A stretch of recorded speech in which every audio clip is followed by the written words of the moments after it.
I'm Jessica, the Museum Guide, and today I'm visiting the east side of Highgate Cemetery. This is part 2. Last week I released a video about the west side, so go ahead and watch that one first. It'll give you a lot of historical context. But this side, while younger, is every bit as interesting. Now let's get started walking into the east side of the cemetery. And Highgate West opened in 1839, and by 1854, a further 19 acres to the southeast of the original area was purchased. Here, the east side opened in 1860. Over time, 170,000 people, buried in around 53,000 graves, were spread across the east and west sides, and as you'll see today, people are still being buried here. I also just want to mention that I'm launching my Patreon, finally, in the next few days. I'll include the link in the description of this video when it's ready. Be sure to join if you want access to all kinds of exclusive content, including in-person tours here in London. And if you're new to my channel, please like and subscribe here. I'm so very happy to have you. As I mentioned in my last video, Highgate Cemetery may have a lot of newer graves, but they are no less interesting. In fact, the east side might even just be more visited than the west. Let's start here with Bruce Reynolds. In my last video, I mentioned just how much I love a bust on a grave, but how about a death mask? That's what you're seeing here. Now, Bruce Reynolds is one of those criminals who carried out such an egregious crime that people can't help but kind of love him. Though he masterminded the 1963 Great Train Robbery, he became a bit of a counterculture anti-hero. When he conducted the heist along with a team of 15 men, it was Britain's largest robbery, netting £2.6 million, which is equivalent to 69 million today. The gang tampered with the line side signals to bring the train to a halt and then attacked a Royal Mail train laden with cash on its way from Glasgow to London.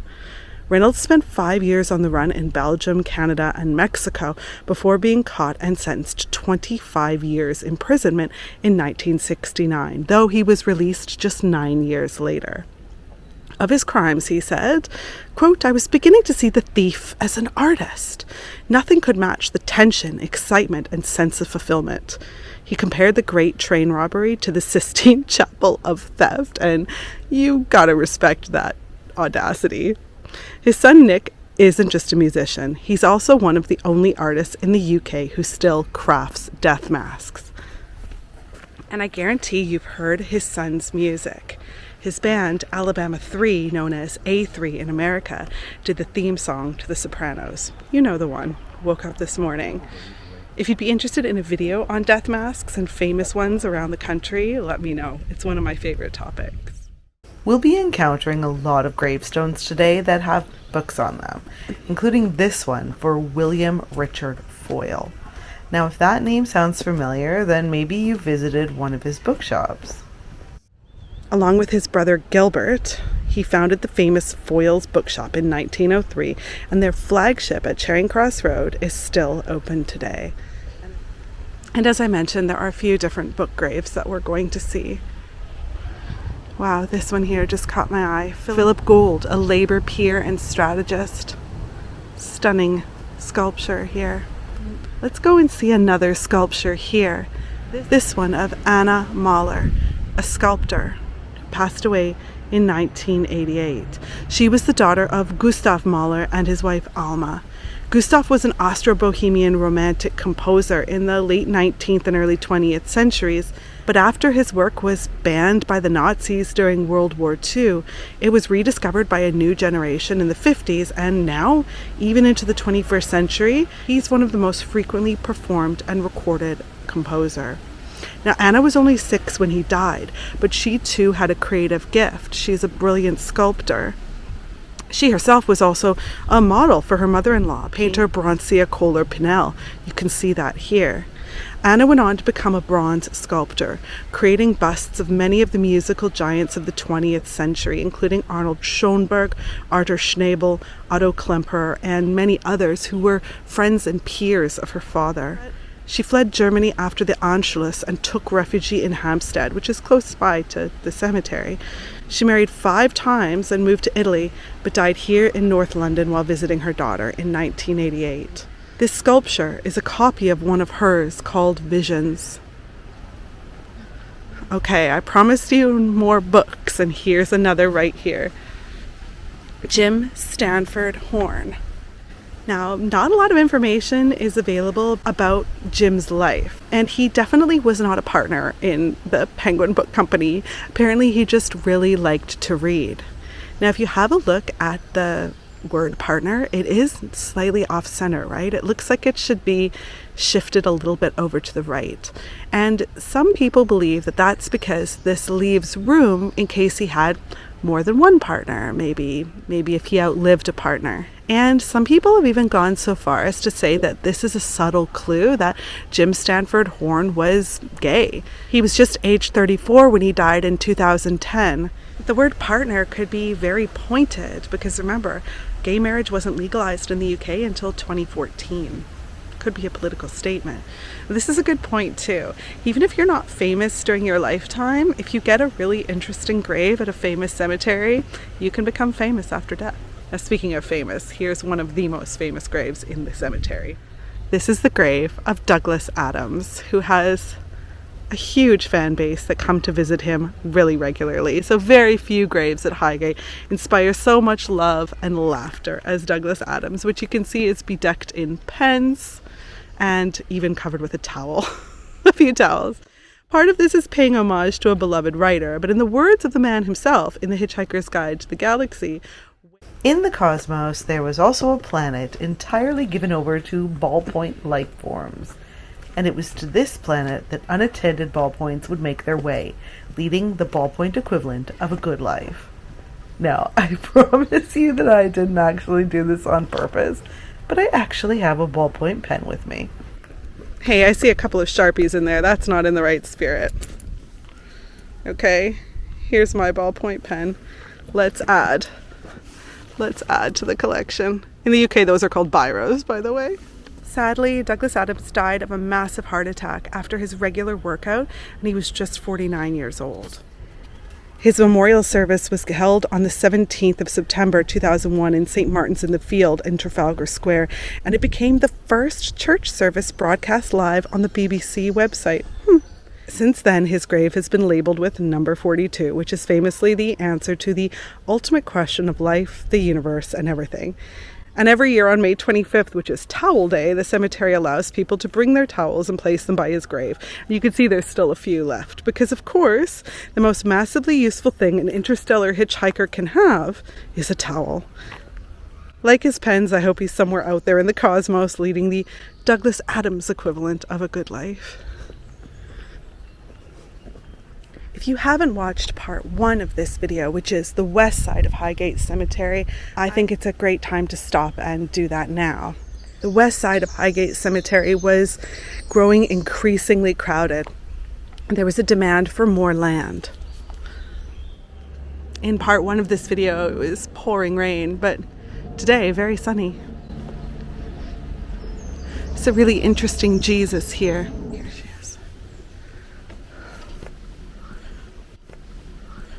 Up this narrow path here, we can see the monument to George Eliot. She wrote 7 novels, amongst them Middlemarch and Mill on the Floss. And in addition to writing under a male pen name, she refused to live a conventional life. Similarly to Radcliffe Hall, who's in the first video, she's another female author who wrote under a male pseudonym. Mary Ann Evans wrote under the name George Eliot.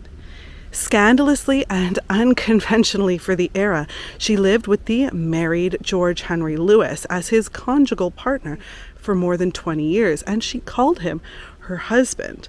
This wasn't her first menage a trois arrangement, and it wouldn't be her last. He remained married to his wife and supported their children, even after she left him to live with another man and have children with him. Everybody was at it. In May 1880, 18 months after Lewis's death, George Eliot married her longtime friend John Cross, a man much younger than she, and she changed her name to Mary Ann Cross. she faced more than a little side-eye for her life choices. I think most interesting people do. The first part of the inscription on this grave is from the second and third lines of her own poem, The Choir Invisible, and it reads, "Of those immortal dead who live again, in minds made better by their presence." She died rather unexpectedly at age 61 in 1880. Now let's go to the grave of one of her closest friends and her former boss. Now, there's a famous man on our right. Don't think I haven't seen him, but we're going to first talk about this man here. Herein lie the ashes of Herbert Spencer. Passed away in 1903, and you can tell by the word ashes that cremation was getting more common by then. Now, Spencer was an economist and writer. He actually edited the magazine The Economist. He was an early advocate of the theory of evolution. Not many people know that he actually coined the phrase survival of the fittest, not Darwin. He believed in limiting the government role in society and lifting all protection for workers and the poor. So it's rather funny that he's buried here, so close to a man who championed the rights of workers. In fact, his grave says, "Workers of all lands, unite." And this, of course, is the most famous grave at Highgate Cemetery. This is Karl Marx. Karl Marx, though German, was expelled from his home country in 1849 for his radical political views and had to seek refuge in London, where he lived for the rest of his life. His best-known works are the 1848 pamphlet The Communist Manifesto with Friedrich Engels and his 3-volume Das Kapital, which was mostly written in the British Museum, part of which used to be the British Library. Marx and his wife, Jenny von Westphalen, and their children lived at 28 Dean Street, Soho, from 1851 to 1856. They lived in poverty, and only 3 of their 7 children survived to adulthood. After Jenny died in 1881, Marx fell into increasingly poor health and passed away just 15 months later in 1883, when he was 64. He was buried in this area of the cemetery, reserved for agnostics and atheists, and he was originally buried in his wife's grave on a small side path, but in 1956, a new monument featuring this gigantic bust by the socialist sculptor Lawrence Bradshaw was installed in a more prominent location. Funds were raised by the Marx Memorial Fund, set up by the Communist Party in 1955. In 1970, vandals planned to saw through the face of Marx's bronze bust before filling the hollow statue with explosives. His nose was sawed through with a fine hacksaw blade from within approximately a quarter inch of his nostrils.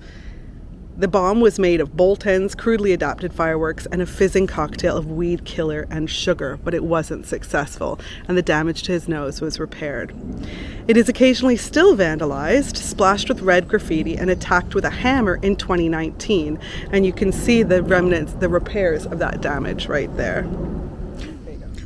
This whole area around Karl Marx is surrounded by Marxists and revolutionaries from all over the world. Claudia Jones is right next to him. She was a Trinidadian civil rights activist and the founder of the Notting Hill Carnival, and dedicated her life to fighting against racism and imperialism.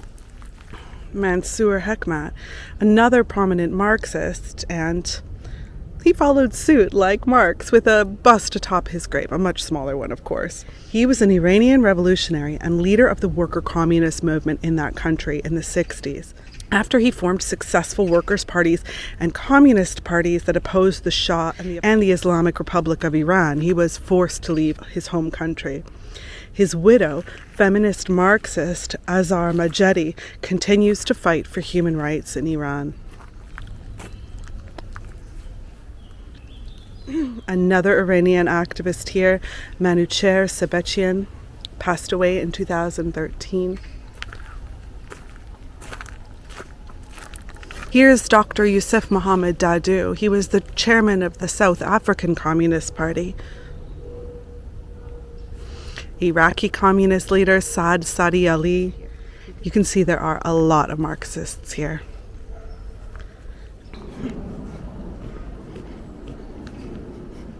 We're now walking amongst the narrower paths and less traversed graves to visit Marx's original gravestone.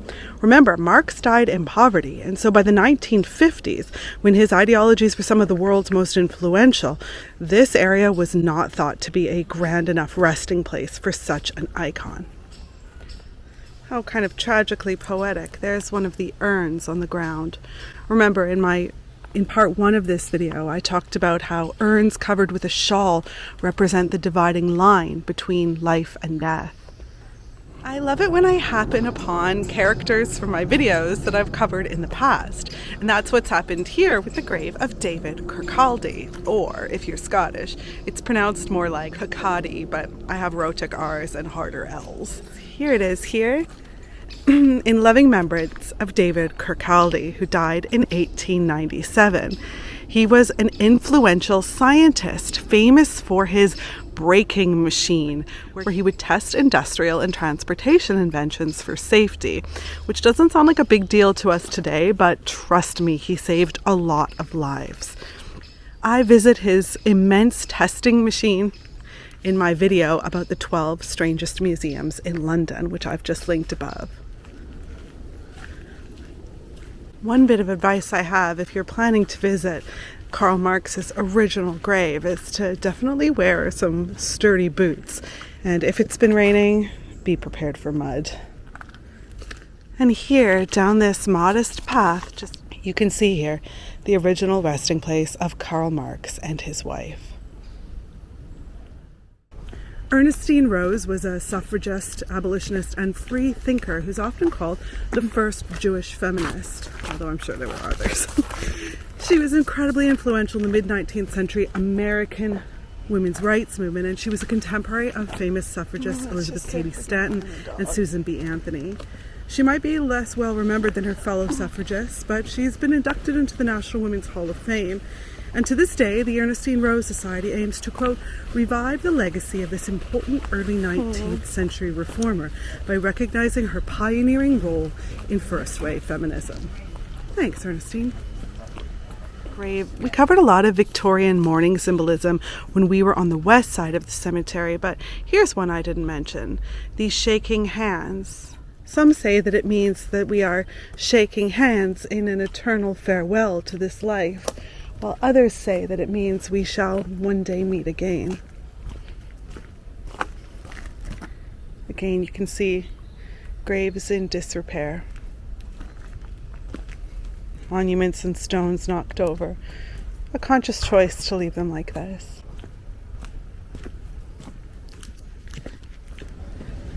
As I mentioned, so much of the foliage here is self-seeded, and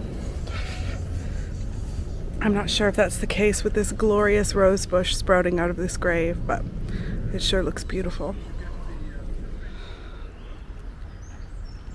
Here is one of my favorite graves at the east side of Highgate Cemetery. This belongs to Anne Jewson Crisp. Now, we don't know a lot about her, but she died at the age of 94, and she's buried with her dog, Emperor. And you can see here, there he is, her faithful dog, Emperor. I actually think that's very sweet. Maybe it's a future goal. Here's quite an unusual one, in memory of George Honey, who was a comedian, erected by his friends and fellow workers. Apparently he was quite a well-known Victorian actor who appeared in a lot of plays and even in operas. Now this is the main avenue of the southernmost point of Highgate East. Another glorious rose bush here. Now, at some of the most famous graves, the landscapers have chosen to add extra little paths here. So let's walk up this way to this really remarkable grave sculpture here. Yes, we've seen a lot of symbolism, things referencing professions, but none is quite so obvious as this piano, which is for Harry Thornton.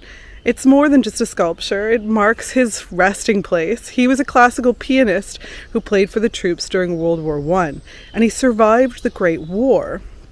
However, just a few months later, he would join the more than 50 million people worldwide to fall prey to the great influenza epidemic between 1918 and 1920. Shockingly, more people died during that flu epidemic than in all of World War I. Let's see, it says, "Sweet thou art sleeping, cradle on my heart, safe in God's keeping, while I must weep apart." Puccini. Now let's head from one famous musician to another. Not just a musician, also an impresario and a bit of a boy band manager. Yes, I'm talking about Malcolm McLaren. Here he is here, Malcolm Robert Andrew McLaren, and I absolutely love the quote on his tombstone, "Better a spectacular failure than a benign success." I love that the MM there is kind of referencing Warner Brothers. That's all, folks. Now, Malcolm McLaren was a legendarily cynical fashion designer, and he was famous for managing the New York Dolls, Adam and the Ants, and Bow Wow Wow, but also for putting together the band the Sex Pistols. He liked the way that they looked, and he didn't really care about whether or not they could play instruments. And that's how somebody like Sid Vicious, who literally could not play the bass guitar when he started in that band, ended up so famous. That's why I call him a boy band manager. So in 1974, he operated the Chelsea boutique called Sex with his girlfriend Vivienne Westwood, and they helped to shape early punk fashion. And in fact, that's why he started the Sex Pistols. He thought those boys looked good in his clothes and could help to make sales. He was only 64 when he died of mesothelioma in Switzerland, and a grand funeral was planned. I love this headline. Look here. "Anarchy rules as Malcolm McLaren funeral draws punk glitterati." His coffin was spray painted with "Too fast to live, too young to die," and a horse-drawn carriage headed the procession from the consecrated St. Mary Magdalene Church here to Highgate. It was followed by an overflowing green double-decker bus destined for, quote, nowhere, and decorated with one of McLaren's favorite sayings, "Cash from chaos." The 200-strong funeral party hung out of all the windows, singing along to Sid Vicious's version of Frank Sinatra's "My Way." And former Sex Pistols guitarist Steve Jones who addressed his old adversary directly. Dear Malcolm, did you take the money with you? Is it in the coffin? Do you mind if I come back tomorrow and dig you up?" For anybody else, that would be deeply disrespectful, but for Malcolm McLaren, it's absolutely perfect. Now there's an interesting connection here to another grave. You may have already noticed a similarity between this headstone and the first that we visited today. And that's because Nick Reynolds, yes, Bruce Reynolds' son, also cast Malcolm McLaren's death mask. I mentioned this in part 1, but I am planning to do a similar video about Père Lachaise, where I just walk through and kind of narrate what I see. So let me know in the comments if you'd be interested in watching that. Sheila Gish, no relation to Lillian Gish, was a British actress who's most known for her role as Joanne in the 1995 London revival of the Stephen Sondheim musical company. And she won the Olivier Award for Supporting Actress. She was in a ton of TV roles and other stage roles, working right up until her death in 2005 from skin cancer. There's so many fascinating entertainers over on this side of the cemetery, and so let's meet another here, Hercules Belleville. He was born in San Diego in 1939 to an English father and an American mother, and he worked as a second director and producer with some truly great directors such as Bob Rafelson, Bernardo Bertolucci, Michelangelo Antonioni, and Julian Schnabel. But he was perversely proud of his one on-screen appearance in a strange cameo with Catherine Deneuve in Roman Polanski's Repulsion. That's a wonderful film by a truly horrible man. In Belleville's cameo, his arms emerge from the corridor wall to maul the French actress as she portrays a sexually repressed woman falling deeper and deeper into psychosis. He married his wife 48 hours before he died of cancer. Oh. His obituary in The Guardian sums him up. Hercules may have looked like a patrician dandy, but he was a great democrat, a great respecter of women, and a great human being. In a world where celebrity gossip has become a currency, he remained as silent as the grave to which he has now sadly gone. Now here's another beloved person for all of my British viewers, and people from around the world, you might know him as well, but he is much more famous here in the UK. Jeremy Beadle was an English television presenter renowned for his general knowledge, and he was the host of Win Beadle's Money, which was based on the US format Win Ben Stein's Money. I grew up watching that. Beadle lost his money only 8 times in 52 shows. He also wrote a quiz for The Independent every Saturday. Now, of course, I didn't grow up here, but my notoriously unimpressed husband assured me that Jeremy Beadle was a genuinely good guy, and so that's quite a seal of approval. And had I lived here when he was around, I know I would have loved his quizzes. If you want a really deep cut, you can look it up. About 10 years ago, I was on a British quiz show called Eggheads. Beadle also had Poland syndrome, which made his right hand much smaller than his left, and he raised awareness and money for people with disability. His ashes are here with this stack of sculpted stone books with the inscription writer, presenter, and curator of oddities. I like to think of myself a little bit the same. Well, this one is bound to catch your eye. It really does what it says on the tin. It belongs to Patrick Caulfield, an English painter and printmaker known for his bold canvases. He clearly had a very dark sense of humor, which I can get behind. His contemporaries included David Hockney and Alan Jones, and in 1964 he exhibited with the New Generation show at Whitechapel Gallery, and that resulted in him being associated with the pop art movement. He didn't really like this label though. He called himself a formal artist instead, which does seem kind of vague to me, but he is forever remembered now, not only for his stained glass window that is inside the original ivy in Covent Garden, but also for this iconic and much photographed grave. Quite poetic to see all the life here in this tombstone. Look at this amazing modernist grave marker. Yes, we can see the name here in this kind of Art Nouveau font. But look at these stone slabs. So unusual, especially compared to the Victorian surroundings. I just love this juxtaposition of old and new. This fascinating grave caught my eye as I walked by. Let's have a look at Captain John Henderson and his wife, Jessie. That was supposed to be my name. Beautiful. Look at the woman holding the anchor and the shield above. He was the commander of the HMS Worcester for 25 years. It was during Smith's command of the Worcester that Admiral Togo received his early training on board that ship. He became an admiral of the fleet in the Imperial Japanese Navy in the late 19th century, and he's considered one of Japan's greatest naval heroes. Now, here's a little bit of a tangential story, but you'll forgive me if I tell it. Later on, when Togo, now we're not talking about Smith, we're talking about one of his pupil, Togo, the admiral invited his vice admiral to put his hand into his loose-fitting trousers to take a hold of his family jewels. The vice admiral's nerves were instantly calmed when he felt Togo's jewels hanging loose, and therefore he didn't have any anxiety about a coming battle. Ladies and gentlemen, that is workplace harassment. Don't do that today, but what a legend. You know, I love these modernist kind of stone sculptures. This one here to Ashton Gar Lam Fong, vet, brother, and son. Passed away in the year 2000. How amazing here. We can see Ethel May Collins topped by St. George slaying the dragon. There's no clue here why her monument would be topped by St. George. Maybe she was just an extremely proud Englishwoman? Regardless, I've never seen that on a grave before. It says, sacred to the treasured memory of friendship and of Ethel May Collins of St. Michael's, who was called home in September 2nd, 1830. Lots of squirrels. Oh, there's another one. I imagine that would give you a fright if it got you off guard. Now we're going to go finish our tour of Highgate with 2 pioneers of film. And fittingly, they're just on either side of the path from each other.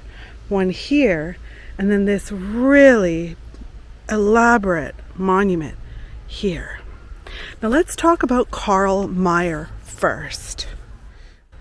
I remember this name. Let's talk about Karl Marx first. I remember this name from film studies. He wrote or co-wrote the screenplays to The Cabinet of Dr. Caligari, Der letzte Mann, Four Devils, and many other films directed, mostly by F.W. Murnau. Marx was a fundamental figure in the dramatic establishment of German expressionist cinema and Kammerspiel film. His memorial marker says here, pioneer in the art of cinema, erected by his friends and fellow workers. As I mentioned, just across the path is another icon of early film, William Friese-Greene. He was an English inventor and a professional photographer, but was also a pioneer in motion pictures. He invented loads of different cameras in the late 19th century and went on to shoot films with them and even patent an early color film process all the way back in 1905. However, as a genius inventor, he spent all of his money on inventing and he went bankrupt and he was jailed for debts and died in utter poverty. That was in 1921. His death was extremely dramatic. He was a mostly forgotten figure at the end of his life, and he attended a meeting of the cinema trade in London. The meeting had been called to discuss all kinds of controversial topics, and Friese-Greene got up to his feet to speak. He was an elderly man and in poor health, and he came forward, speaking loudly to be heard better, appealing for both sides of the argument to come together. However, shortly after he went back to his seat, he collapsed, and he died a short while later of heart failure. He only had 1 shilling and 10 pence in his pocket when he died, which was less than £1. And he was surrounded by film industry execs who felt really guilty, who'd forgotten about his role in film technology. So they hastily staged a really grand funeral for him. People lined the streets to see him go by, and a 2-minute silence was observed in some cinemas. And a fund went on to commission his grave. Friese-Greene didn't actually like to big himself up by this. He would have thought of all of this pomp as a bit too much for his tastes. He was notoriously humble and instead championed other inventors' contributions. But you can see a little guilt goes a long, long way. Well, that's the end of our tour and of our 2-part series on Highgate Cemetery. Let me know in the comments below if you'd like to see similar videos about London's other magnificent 7 cemeteries, Père Lachaise in Paris, or even the Glasgow Necropolis. And I'll see you the next time I'm at the museum or the cemetery.